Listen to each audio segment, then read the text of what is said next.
In this video, I'm going to talk about one clown we encountered who didn't understand the concept of keeping your fuel tank full when travelling in remote areas.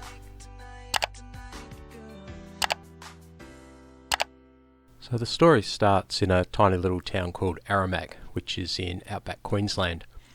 We were heading southbound. We'd come from Hughenden via Torrens Creek and we pulled in for petrol in Aramac. Before we get to the rest of the story, let's look at the fuel in a 100 series Land Cruiser. So LC, our Land Cruiser, has a main tank and a sub-tank.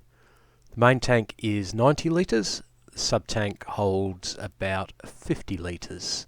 So I've pulled into the petrol station and a guy is filling up his 100 series Land Cruiser opposite to me, and he says to me, "I bet you've never seen these numbers in your Land Cruiser."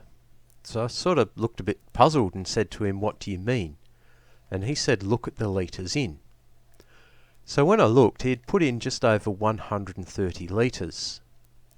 And then he proceeds to tell me that he had run out and had to put in a 20 litre jerry to get him into Aramac. So let's do some quick maths here.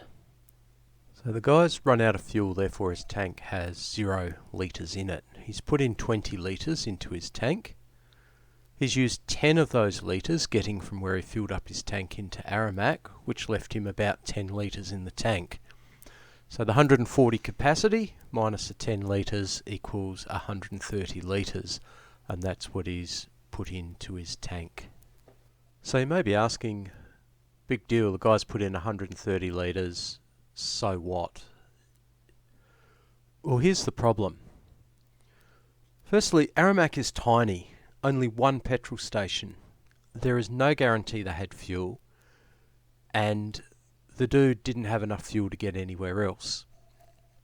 Secondly, he has come up to Aramac from the south.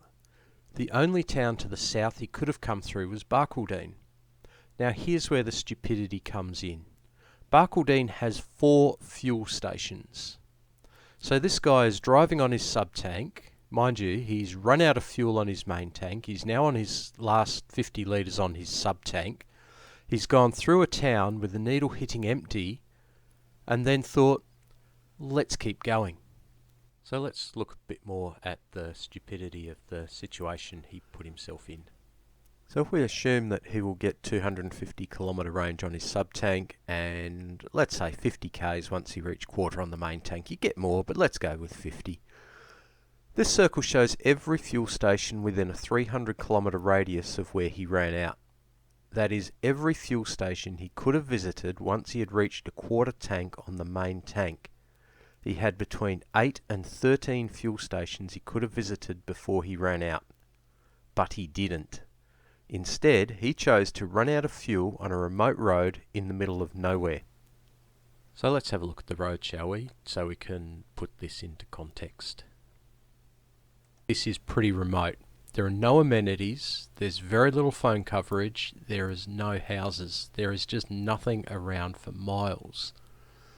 The last thing you want to be doing is travelling out here with your needle on empty. It is just crazy to do.